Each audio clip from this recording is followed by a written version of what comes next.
What's up, Duke fans? Welcome to the Devil's Den podcast. I'm your host, Smith, joined by my co-host Raul and Shu. Sorry, we got a little bit of lag here, folks. Hopefully that doesn't bleed through for you all. Been a little bit, fellas. So we figured we'd come in and do a little bit of hype episode here.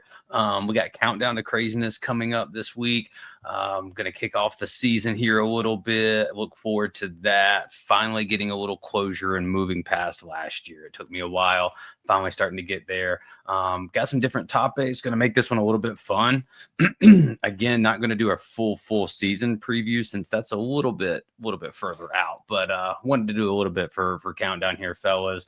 I guess we can just go ahead and jump into it here. Got a few questions. Shu, I'm going to give this one to you first because I know we went back and forth for about 15 years now on this. Who do you think gets the best intro?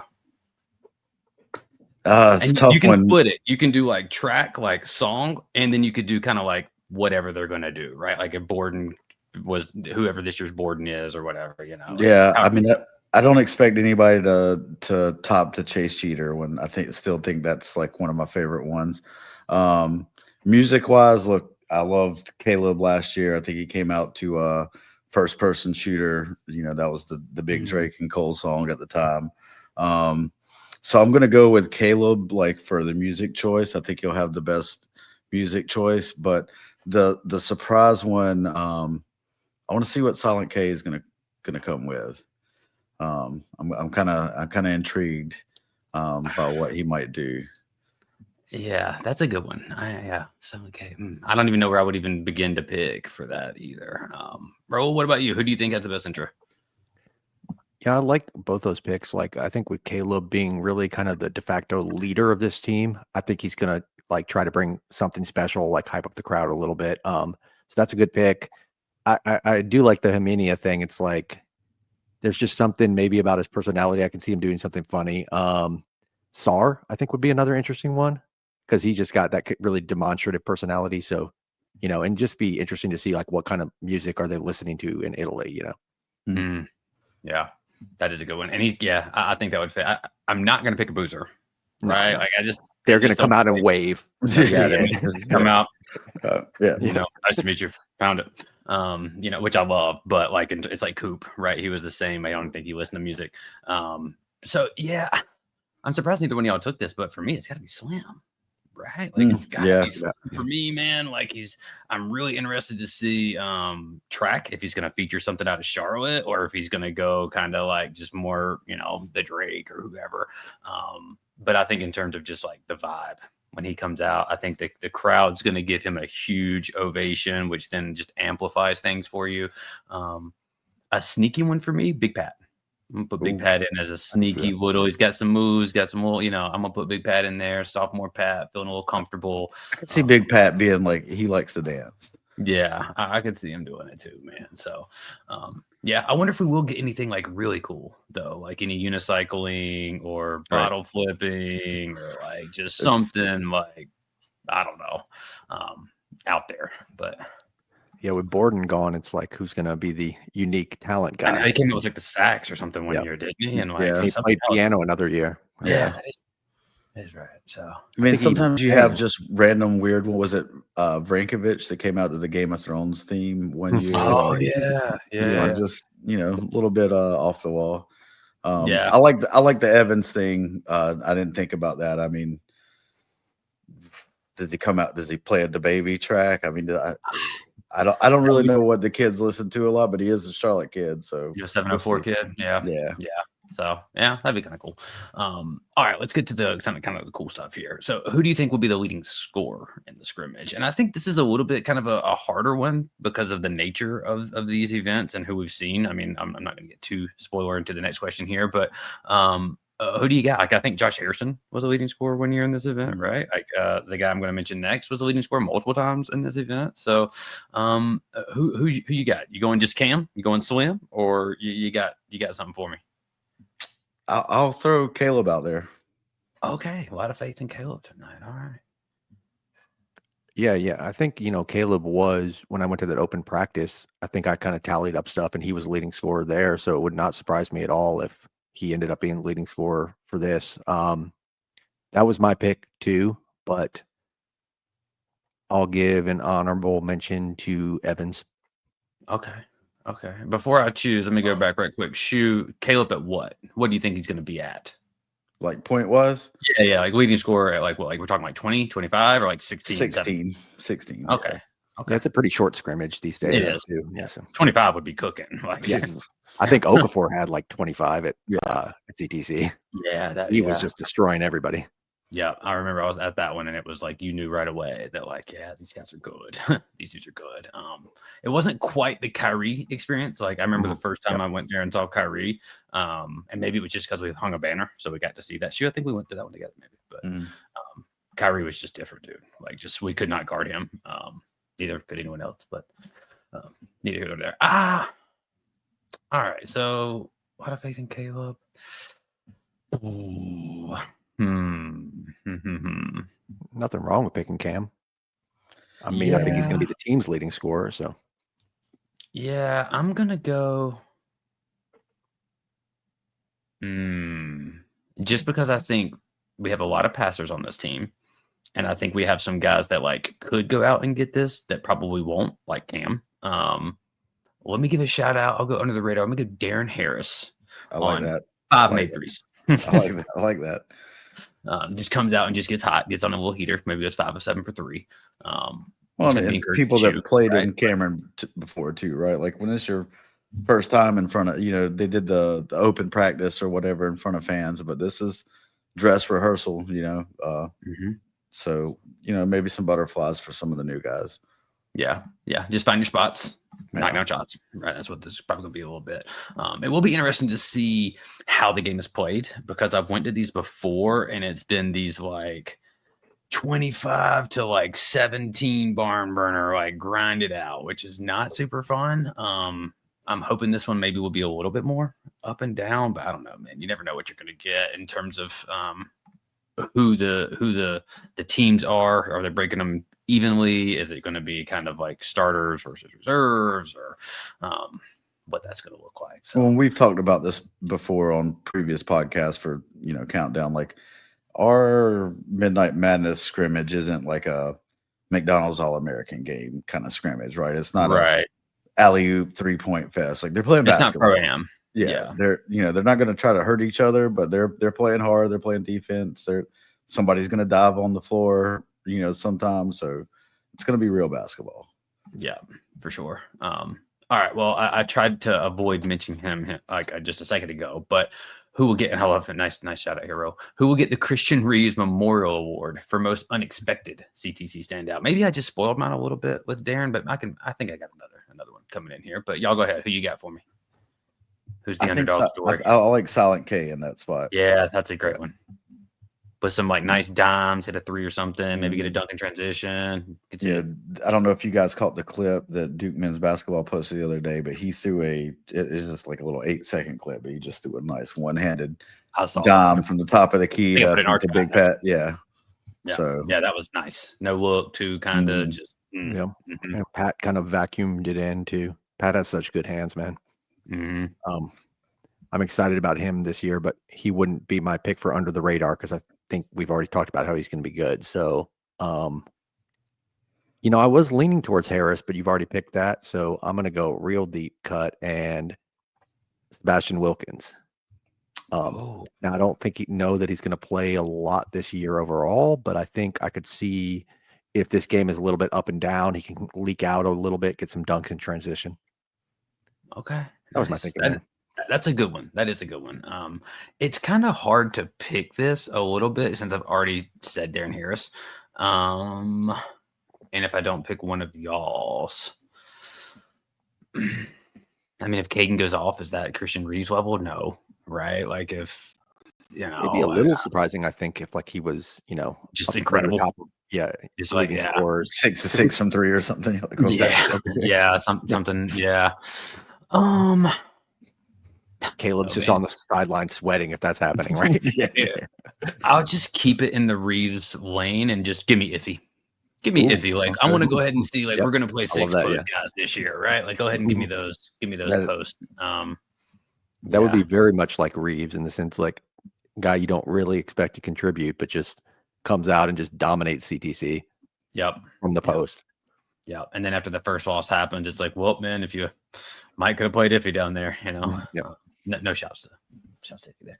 But all right, fellas. Well, let's move on a little bit. I know we were still, these are tied into CTC, so it's going to be a little bit relatable here. But to hype us up a little bit, Raul, you came up with some topics, with some questions.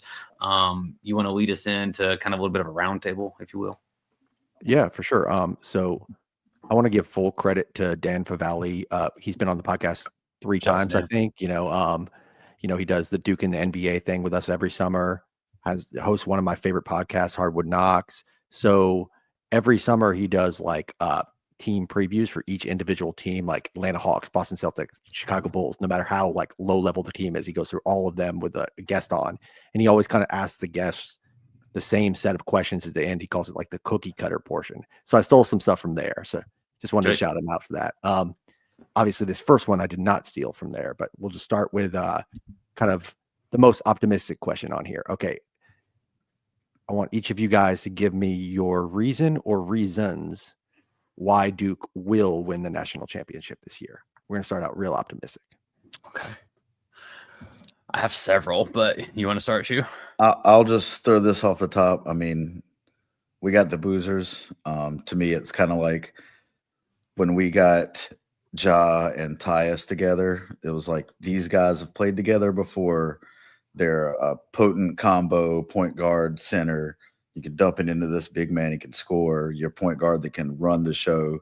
I think we got that kind of same thing. And these guys have just won at every level. I mean, they're just winners. I don't have any reason to doubt them until they prove me otherwise. So, yeah, I mean, that's pretty much what Jeff said, right? Like he was just like, I'm not betting against these guys. I think I would add to that a few other just like correlates, if you will, right? Like one is it's going to be in Indianapolis. And so if you've been following any of our other titles, if it's Annapolis, we do well. Typically, right? If it's Indy or Mini, we got a chance. And so this one will be in Indianapolis. The other piece for me is that this is year 4 for Coach Shire, and year 4 for player Shire was a title. He had progressed at every single level, every single year. Fellas, we just lost in the Final Four, so the next step is the title. So I will go with number 6, hangs in 26 for Coach. Yeah, that was kind of my reasoning too. Just like the progression, right? It's like year number 1 loses in the second round. Year number 2 makes the Elite 8. Year number 3 makes the Final Four and probably should have made the championship game. It was up 14. Mm-hmm. So I think he's going to like have learned a lot from, any in-game kind of mistakes he made last year. And then the players that are returning will be super hungry. So I kind of just buy into all that. And then the other thing I would say is that I just don't think the top of the field is going to be quite as strong this year. So even and the schedule that we're playing too, right? Like you put those together, we're playing as many as we can. So like we should be as prepared as possible. And can I add, the environment has changed a lot too. So you think about, let's just say in the past 10 years, we've been churning out recruiting classes, right? Like we always do this. Top 3 recruiting class. So we always have the talent, but what's the thing that's kind of set us apart or been kind of the thing that's kept us? Either continuity, we're always turning over 5 new guys. So you got 5 new guys learning to play together. So that's been a mark against us, or playing older, we're young, older guys. Well, COVID year's gone now. So there's no 24, 25-year-olds, right? And then you also have with the transfer portal, every other team's churning out new 5s, right? Yep. There's only a handful of teams where there's 3, 4, 5 guys that have played together for multiple years now, right? That just don't happen anymore. On our preview, I think there was only like 1 or 2. I had to like call it out. Like Michigan State and like one other were the only ones that had like at least 4 non-transfer guys in the lineup. So. Right. So I think, some of those factors play in our hands now. Yeah. Totally. Yeah. I mean, it's Michigan State, who's not expected to be a contender. So like, yes, they have continuity, but you wouldn't expect necessarily see them in the championship game. I guess you could point to Purdue as a team that has like a lot of continuity, but other than them, really, it's just not too much. Florida, I think, has 2 guys returning, but they lost like 3 very important pieces. So yeah, in the entire backcourt, right? So yeah, it's exactly. like, yeah, no. And obviously we lost a lot too, but we do have, several key guys back, Mhm. a few of whom you would expect to make big leaps. And I you think add that, a top like 3 player, right, in yep, the country. So yeah, that totally. helps. We might all have the same answer for this next one, but again, I just kind of wanted to follow Dan's talking points here. So, team's biggest weakness or need as you guys see it right now. I mean, it's hard to know because we haven't seen them on the floor yet, but just projecting.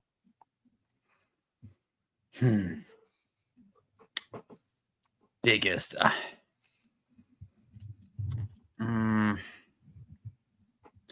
I don't know if I can call it a weakness. But I've talked about it, man. To me, I'm interested in the backcourt and just what that looks like and how it operates and how it plays, and just who drives that, like who kind of gets inserted and is a mainstay, and where does that come from? Because to me that then also leads into like late game, end of game execution, which is probably got to be at the top of the board for just the staff over 3 years at this point, right? Of like, we got to figure that out.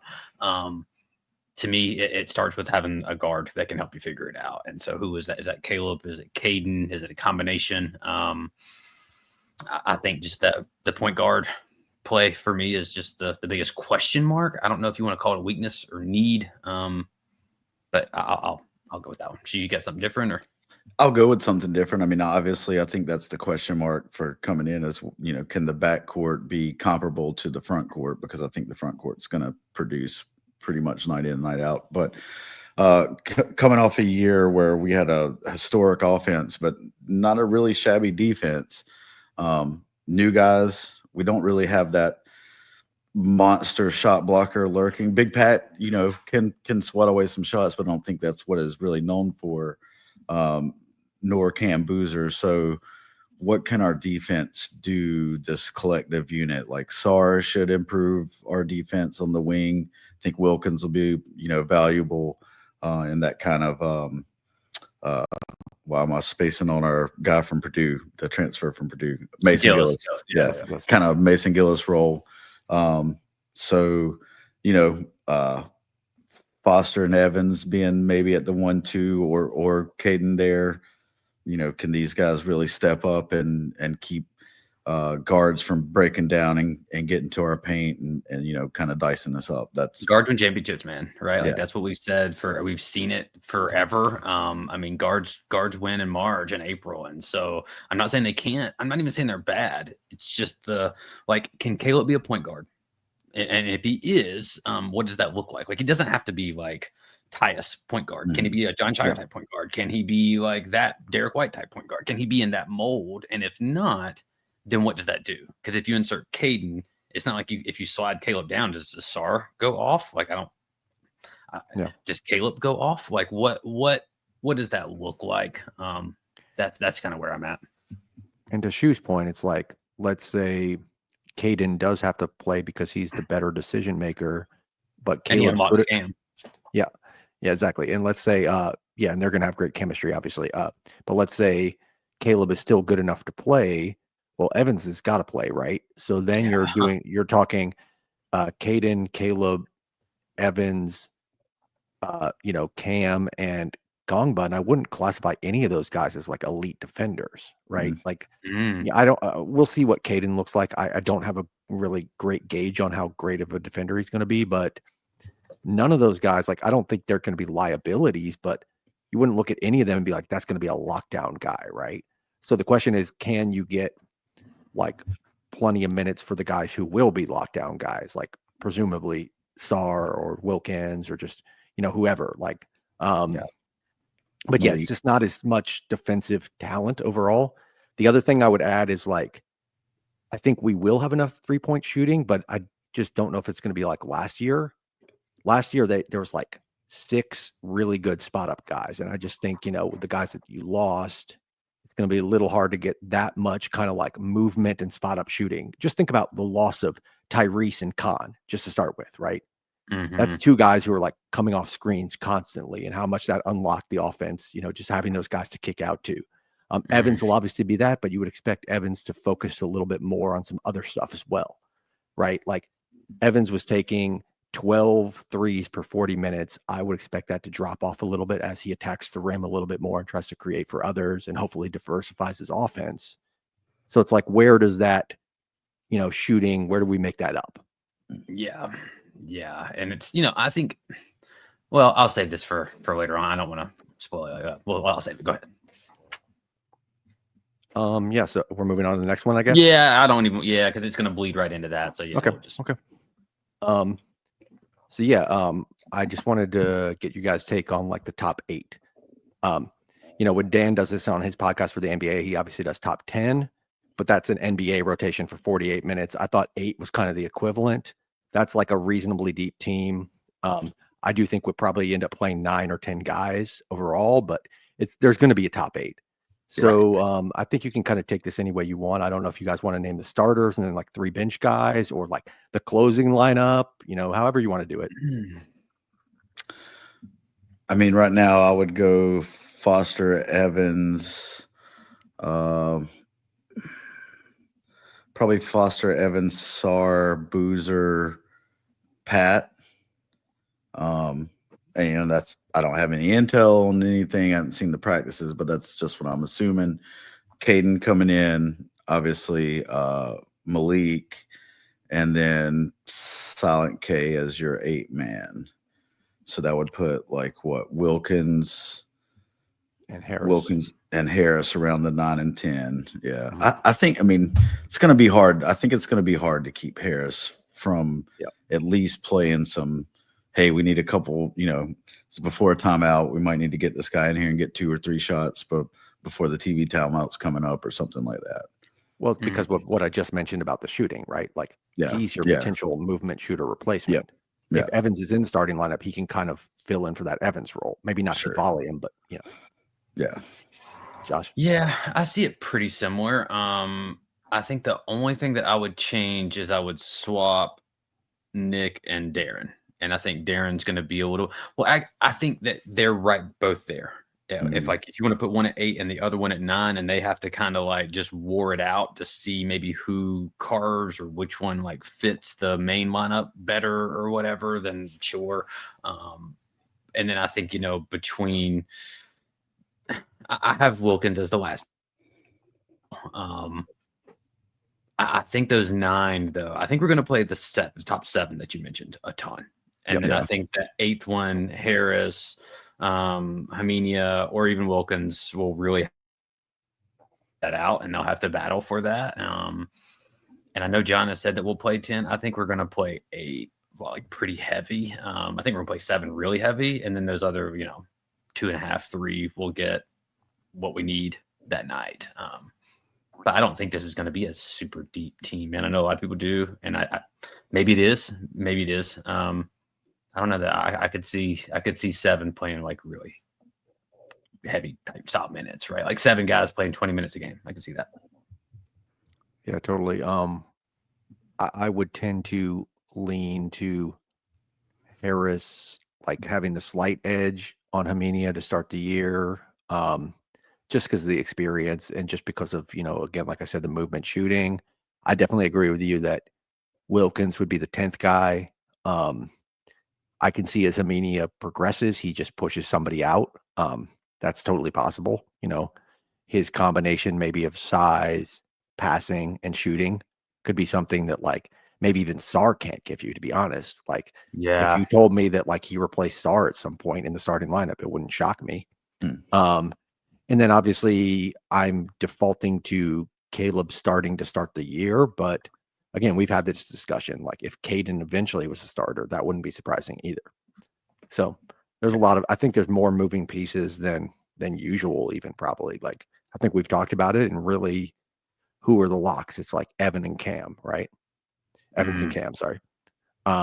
And maybe Gongba, you could say, like might be the 3rd most of a lock, but probably, yeah.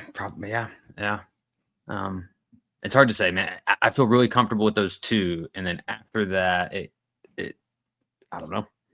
I don't know. I mean, one thing you could look at doing is like dropping Sar down and let him play the 4 and doing Cam at the 5. And then you can unlock, then you can run Caden, Caleb, and Evans out there for a little bit if you wanted. Like, I don't know.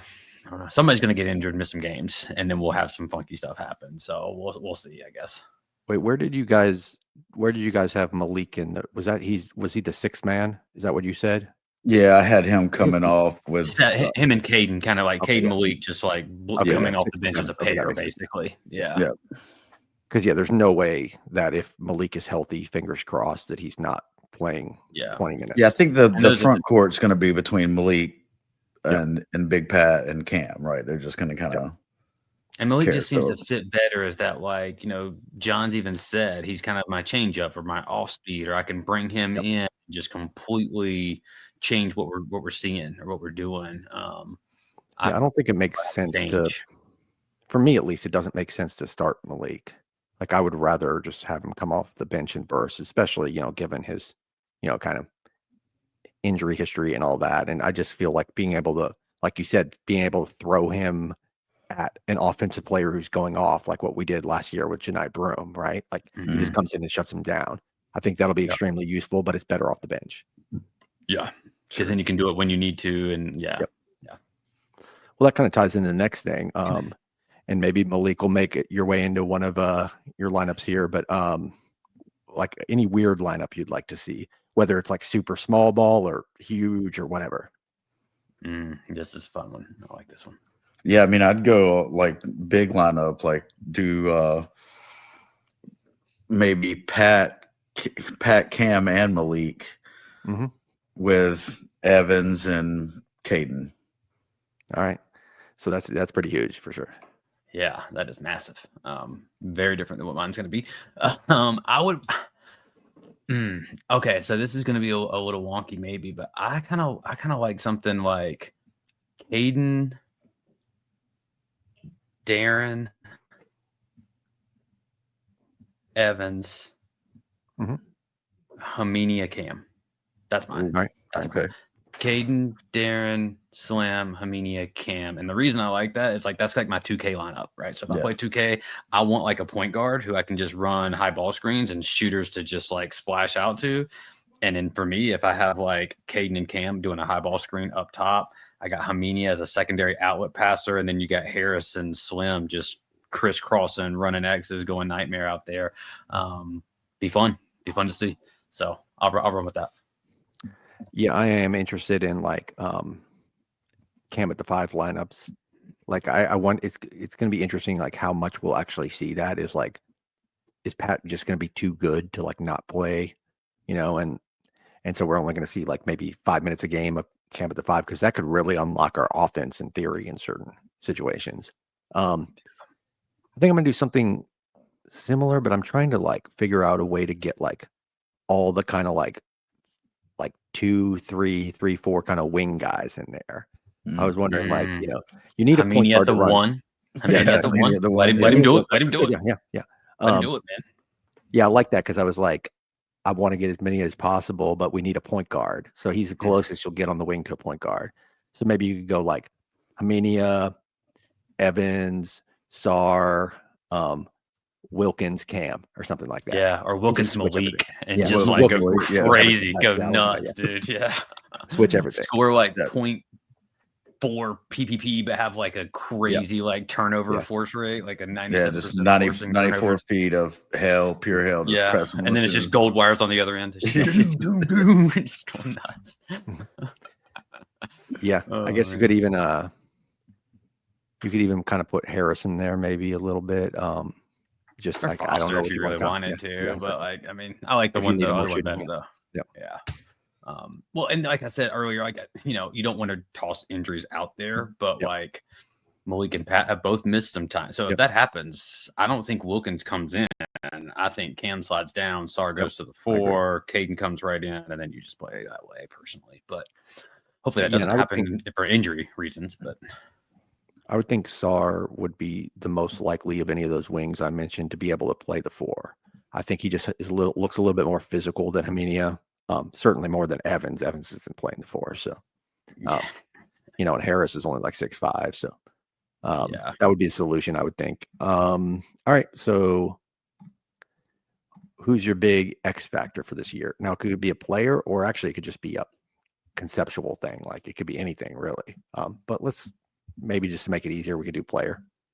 Okay, well, player, I think it's gonna be kind of torn between. I'll just go with Caden. Go with Caden Boozer. Last year, one of the things we learned was having a true point guard there to kind of calm everyone when the water gets rough, when the water gets choppy.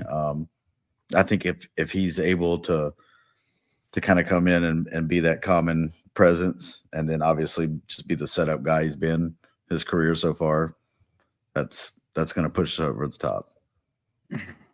It's hard to argue that. I mean, especially just to go something different, I will, but I kind of agree, because I think my biggest thing is just that late game execution and just making sure that like we're not rattled on the floor, like that we know what we're doing, everyone knows where they need to be, and whoever that is, whether that's Caden or Caleb or whoever becomes that, like we need that. For me though, I'll go Dame, man, because if Dame is like incredible, like if he is like 2015 Winslow, you got something, right? But if he is like more, I don't even know who you'd want to put in there, but just someone that's like maybe not quite ready, Alex Murphy. Like, okay, yeah, maybe not quite like Not Alex, really. but like, I don't want to put Cam Reddish because that's such a different like reasoning for why, but like maybe somewhere in that spectrum of like wings, I don't know off the top of my head, but like if he's a 7-point per game guy on like 38% field goal percentage, like that's one thing. But if he is like a 13.5 to 14, 15 point per game guy on like, 52% shooting, field goal, like that's X factor to me, because there's no one else on the team that really kind of has his body frame, style, athleticism, just like the package that he brings, that experience piece, that international element. Yeah, I'll go Dame. Yeah, so that would kind of be almost the difference between like freshman season like Mark Mitchell and freshman season Justice Winslow. You know what I mean? Like, yeah, I mean, not that Mark Mitchell only averaged 7 points per game on 38%, but it's kind of like there were some clear warts and flaws there, whereas Justice was just like the perfect piece.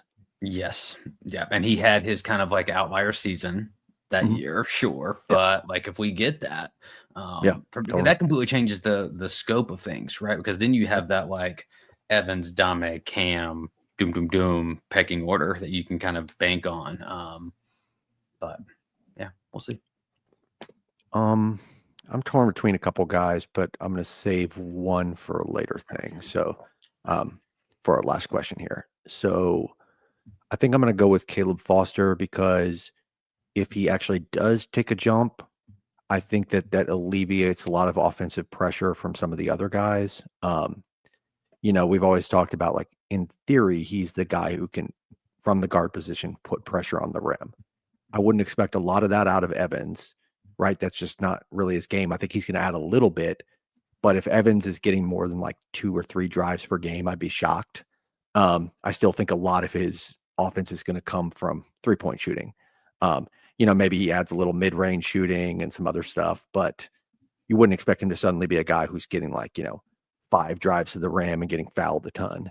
Yeah. So, and then Caden, we've talked about it, like he's going to be more a little bit pass first. I think he'd be the kind of guy who would try to take over a little bit in crunch time, but throughout the game, I expect him to defer a little bit. So if Caleb can kind of be that Nolan Smith-ish kind of attacking guard, then I think that could really just, help out and make us a little less one-dimensional and not have to get all our scoring from the front court.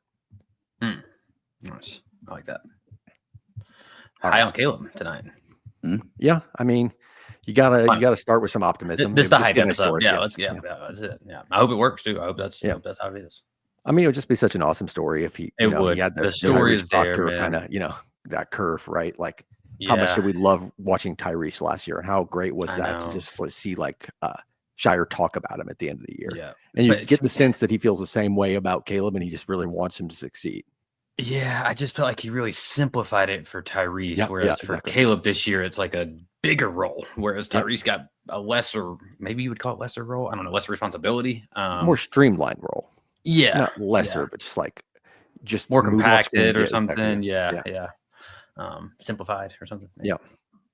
Yeah. And, I think it was probably a little bit easier to lean into Tyrese's strengths because they were so clear versus like Caleb's are a little bit more like hypothetical, I think. Mhm.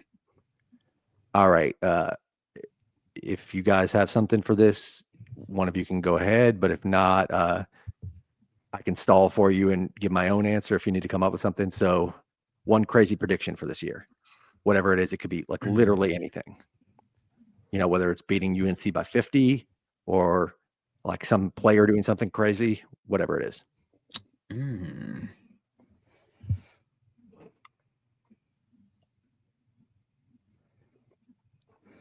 What if I go with Evans breaks the single game 3-point? I like that. I like that. I was thinking that a little bit too. Yeah. So that's probably, I think somebody's hit 8 or 9. I should have, maybe should have looked that up before, but single game, I would say we've had somebody, maybe even Batty. I don't remember who it was, but somebody's got a handful of them in a single game. So, well, here's what Google's telling me, but the Duke record for most 3-pointers in a single game is 8, set by Jared McCain in the NCAA tournament against James Madison. That's right. I remember that he tied it, right? He tied, tied it, somebody. yeah. Who was it? Andre? So I'm thinking, No. Yeah, that's what I was thinking. It was either JJ. Probably JJ, right? Probably JJ. Yeah. Yeah. Either way, we know that 8 is the record, regardless of who he tied it from. But I could see that. He could easily hit 9 with the volume he takes, and if he gets hot, I mean, we saw him hit 6.5. Yeah, against one of the best teams in the country. Exactly. Mm-hmm. Made that dude retire. Made that coach retire. Man, I can't stop this guy. I'm not playing him again. Exactly. I quit. I like that. Yeah, that's a pretty shocking retirement there, by the way. Yeah. Yeah, I guess we haven't been on for that. Yeah. I'm gonna let you go, Raul, because I had mine was gonna be too close to that, so I'm gonna change it up a little bit. So you go ahead and do yours. I don't know how I feel about this, but I'm gonna say that Pat Gongba, because I'm super high on him, is gonna average over 15 points per game, 15 points and like 9 rebounds. I think the front court combined production is just going to be insane this year. I think we're going to, let's put it this way. Maybe I don't want to put those exact numbers on him, but it's going to set a Duke like record for combined rebounds and points from the 4 and 5, like averages for the year. I like that. I like that. That's gonna push. I mean, I don't know who all is up there, but 2018 is the most recent one that probably comes to mind in terms of just like what you're getting there. Yeah, it's going to be hard to top that because of what Bagley was doing, right? It's not even like Carter, because Carter's like 13, 14 points, probably 8 rebounds. But then you have Bagley like 20 and 11. Yeah, exactly. Yeah.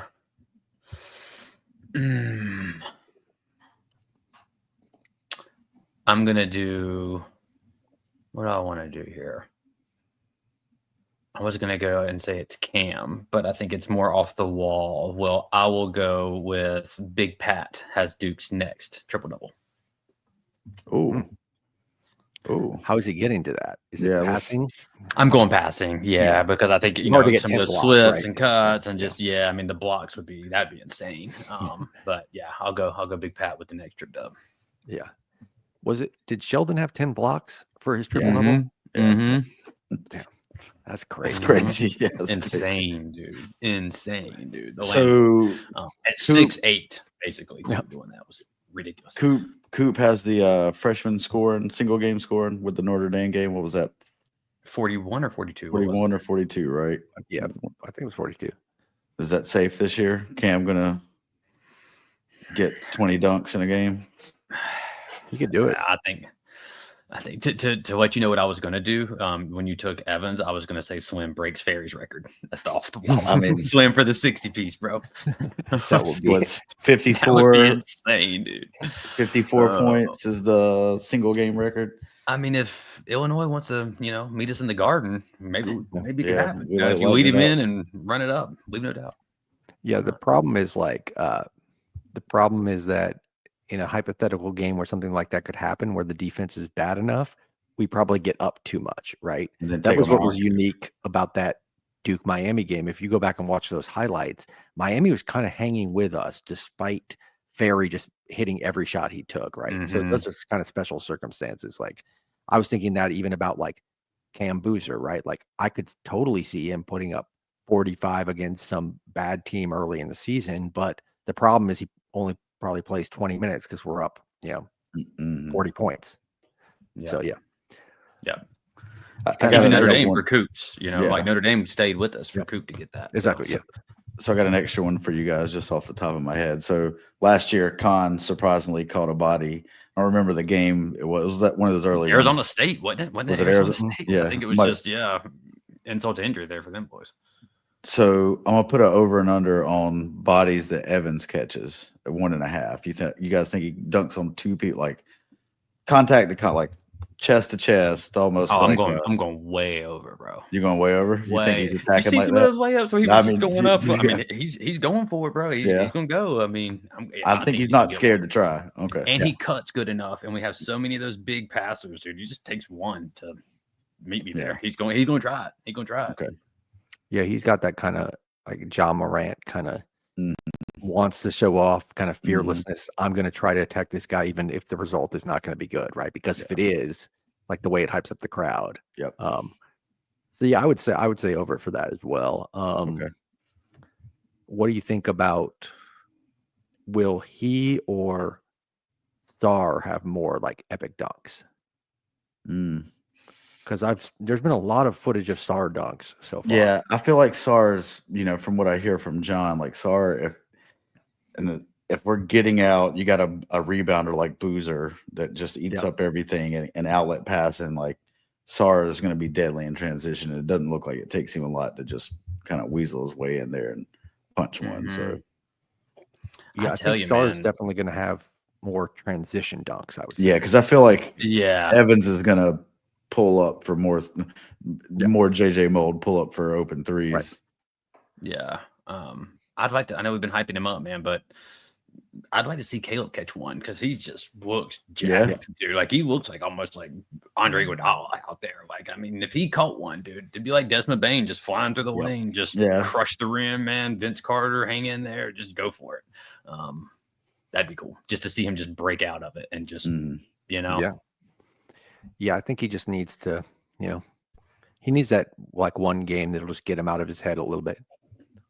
Hopefully that'll happen early in the season. Yeah. Yeah. All right. Anybody got anything else? Any random questions to throw out?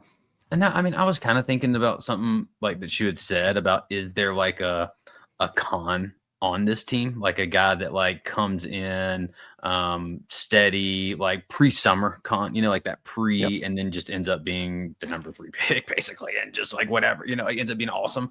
Do you see that? Is that in here? I mean, I think the guy you'd have to point to for that would be like Hamania, I would think.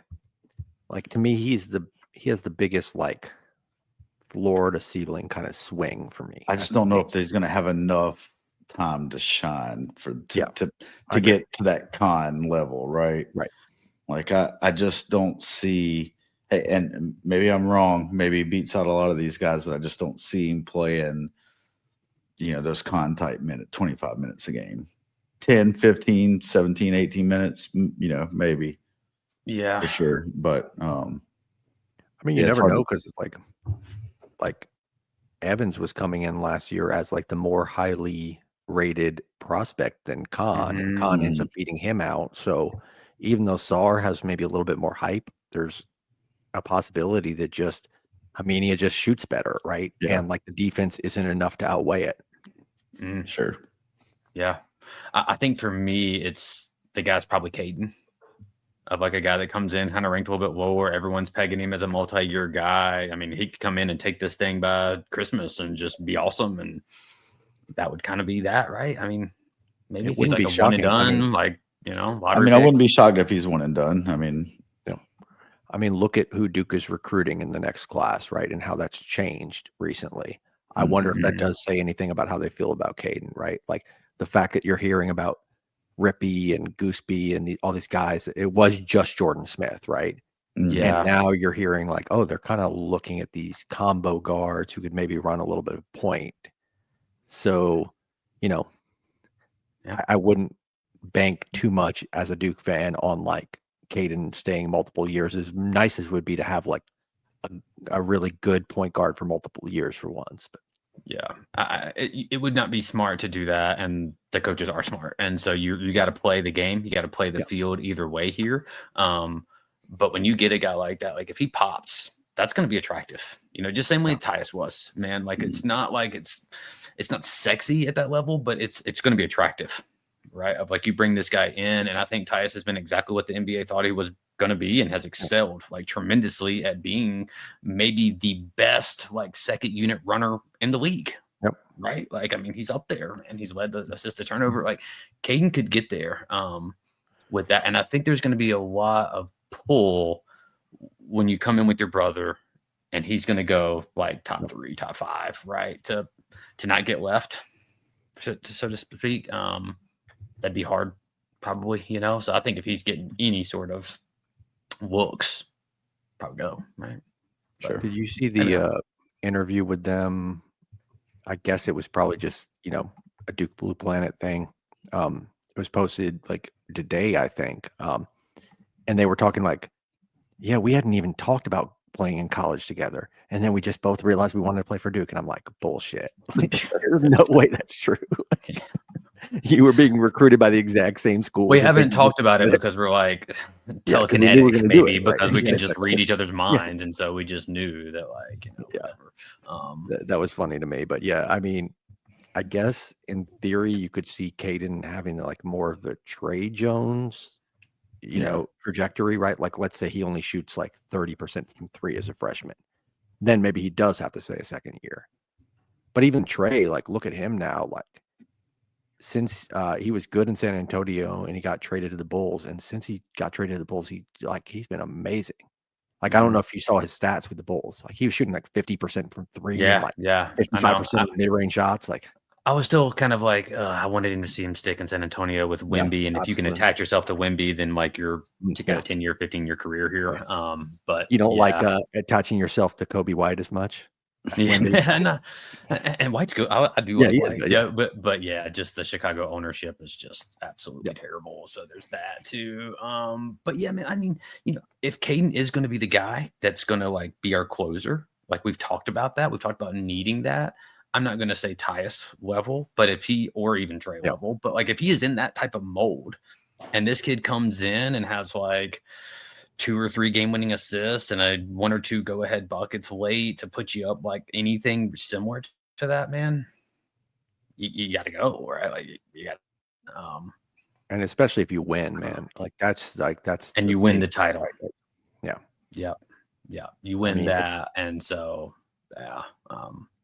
I'll sign him. I'll sign right now for that. You know, win a title, go ahead. Well, if he wins a title, he's definitely gone, right? Like, there's no way. I'll show up to your dorm and help you pack your stuff, you know? Even if it's just to drop out of school, bro, just leave at the top, you know, just go ahead and Van Wild it. But I don't know. I mean, there's a lot of question marks, but I think, you know, for me, it is exciting to see what some of this stuff is going to look like. And again, I know I've harped on it, but it's just that backcourt dynamic. Like, because I think if you have Caleb there versus Caden, you would just play very differently, but maybe not. I don't know.